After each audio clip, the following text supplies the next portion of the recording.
Oke, yang pertama kita lakukan, kita bisa review terlebih dahulu UI-nya. Jadi kita bisa menentukan mau buat mananya dulu yang paling gampang. Yang pertama kita bisa lihat di atas ini seperti yang kita bahas tadi. Ini dibagi menjadi dua. Yang atas itu untuk outputnya atau resultnya, yang bawah untuk input. Ini kayaknya kita bisa bagi dulu ini menjadi dua. Kita buat UI-nya berdasarkan layout column. Oke, jadi ini adalah tampilan template project dari Flutter. Ini adalah tampilannya jika kita run project yang pertama kali. Seperti yang kita bahas tadi, kita bisa mulai dengan membuat file screen-nya yang terpisah. Kita buat dulu foldernya screen, lalu kita buat kelasnya kalkulator screen. Lalu kita bisa generate stateless atau stateful sesuai kebutuhan dengan cara mengetik stf. Nah, ini untuk stateless, STLESS atau stateful. Kita pakai stateless dulu untuk UI. Kita kasih nama kalkulator screen.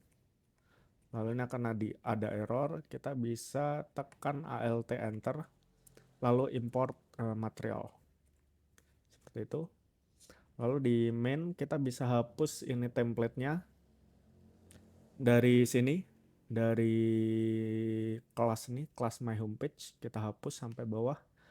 Lalu ini akan ada error gara-gara dia manggil kelas tadi. Kita bisa ganti dengan kalkulator screen. Enter. Jika lalu kurung buka kurung tutup. Jika ada error, kita bisa Alt enter kayak gini. Tapi ini udah langsung otomatis ke import. Lalu kita balik ke kalkulator screen. Untuk update ke projectnya bisa tekan Ctrl S. Nah, ini tampilannya udah terupdate menjadi yang terbaru. Ini isinya placeholder. Pertama kita ganti ke scaffold dulu. Lalu bodinya seperti yang kita bahas, kita bicarakan tadi, bisa diganti dengan kolom. Lalu save. Nah, tampilannya kan seperti ini. Tadi itu dibagi menjadi dua. Ini untuk bagian outputnya. Ini nanti untuk bagian inputnya. Lalu karena ini tampilannya itu seperti grid, kita bisa buat dengan menggunakan grid view. Jadi bagian bawah di sini, oh ya ini biar paham. Nah, kita bisa pakai grid view, jadi kita ganti aja pakai grid view. Lalu ada grid delegate, kita pakai cross axis count. Ini untuk variabel untuk menentukan total row-nya ini berapa. Ada 4. Oke. Nah, udah ini akan error karena emang butuh builder. Pertama kita siapkan dulu buttonnya. Ini ada 789456123 Berarti kita bisa buat dengan cara buat array untuk menampung data buttonnya.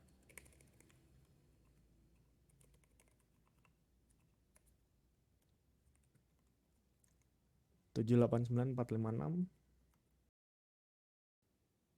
Oke, buttonnya udah data buttonnya udah terbuat di sini. Lalu kita lanjut ke UI-nya. Oh maaf, pakainya grid builder. Item count-nya sebanyak buttons, data buttons, terus item builder. Kita shape-nya pakai rounded rectangle border, border radiusnya 10, circular 10. Terus colornya kita pakai gray aja, colors gray.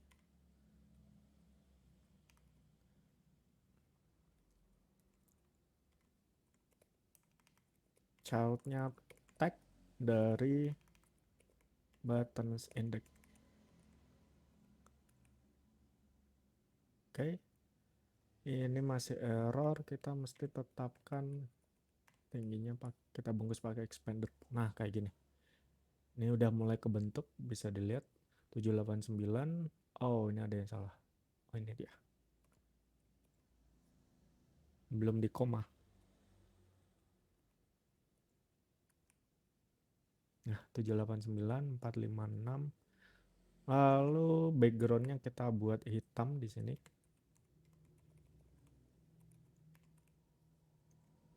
Oke. Terus ini tingginya kita set aja biar nggak ke atas. Ini outputnya. Oke. Oke. Terus, oh kebalik. Kita buat gini aja. Ini yang pakai expander.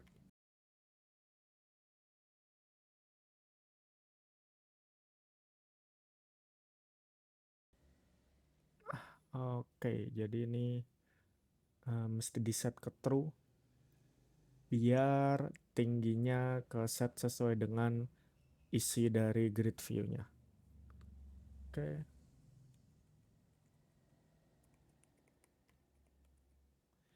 Kita kasih opacity-nya.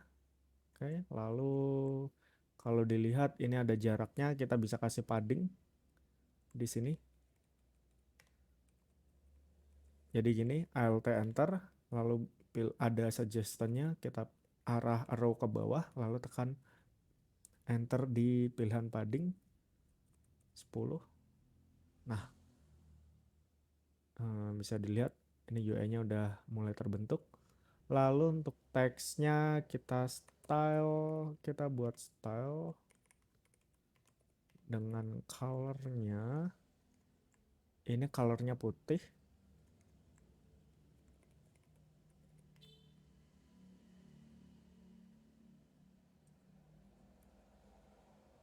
Oke, lalu size-nya diperbesar. Coba 20. Oke, coba 30. Nah, oke. Lalu di sini untuk bagi kali kurang tambah kita kasih warna hijau. Berarti bisa di sini. If buttons index sama dengan, nah kita colornya kita if di sini. Kita kasih color text color sama dengan defaultnya itu warnanya white. Kita kasih di sini. Lalu jika button isinya minus kali tambah bagi, maka text colornya kita ubah menjadi hijau. Oh, text color sama dengan colors green. Ah, bisa dilihat ini ada perubahannya. Warnanya hijau. Terus, ini sepertinya terlalu tipis. Oh, kan. 2. Oke. Terus ini backgroundnya untuk khusus untuk sama dengan dia teksnya warnanya hitam dan background colornya hijau. Kita bisa keluar jadikan variabel juga untuk color background color colors. Kita ambil ini defaultnya. Oke.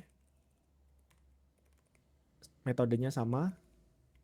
Jika button index isinya adalah sama dengan, maka text color sama dengan black, background color sama dengan colors green. Oke, ini text color udah assign di sini, background colornya kita ubah di sini. Oke, ini bisa dilihat ini ada perubahannya. Lalu untuk C-nya ini dia pakai warna merah, teksnya hitam. If buttons index sama dengan C, text color sama dengan colors black, background color sama dengan colors red, dan berubah. Kalau dilihat di sini C-nya ini font size-nya lebih besar, dan ini juga kayaknya ini kurang kita font size-nya. Atau kita bisa ubah menjadi kapital. Oke, lebih bagus. Jadi kayaknya emang lebih cocok pakai kapital. If-nya dijadikan kapital juga.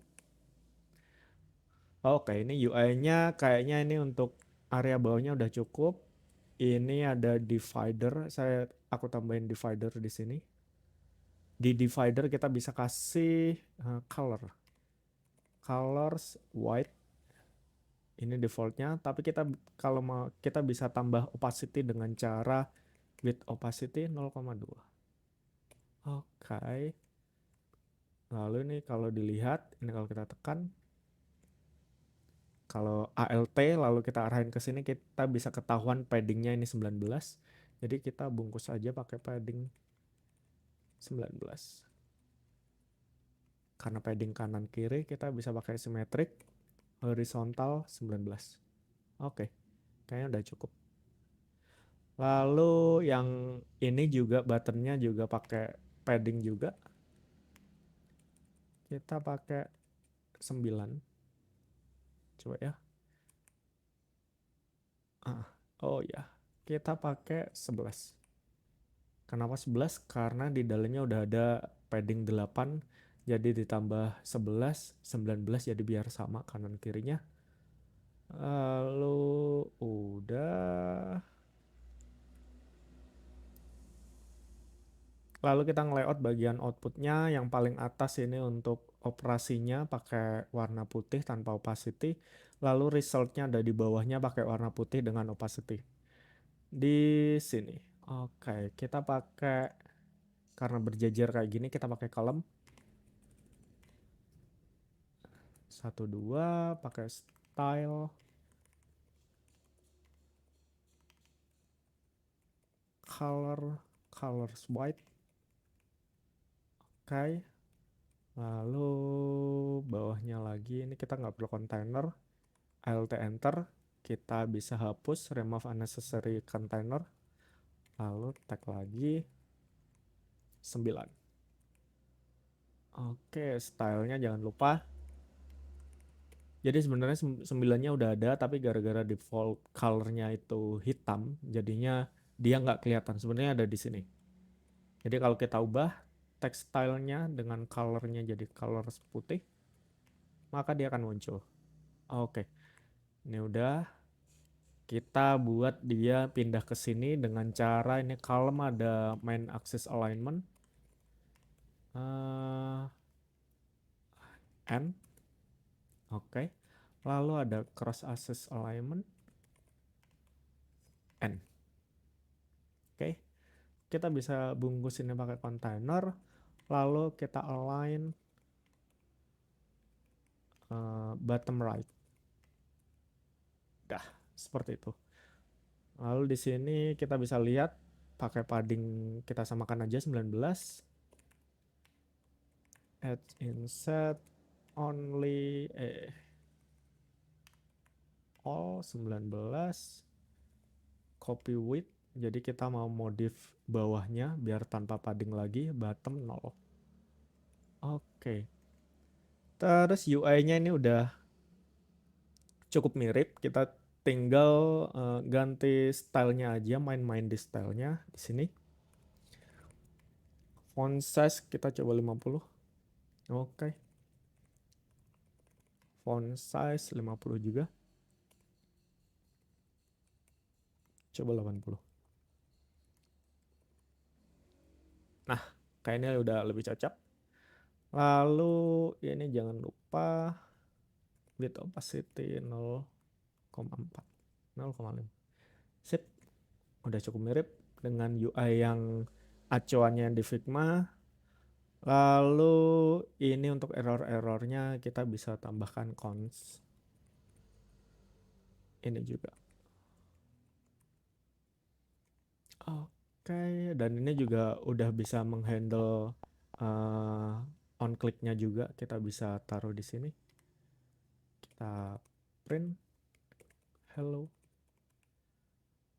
Dan on click-nya udah jalan semuanya. Jadi seperti itu untuk UI-nya. Lanjutnya kita bisa lanjut untuk mengerjakan bagian logiknya.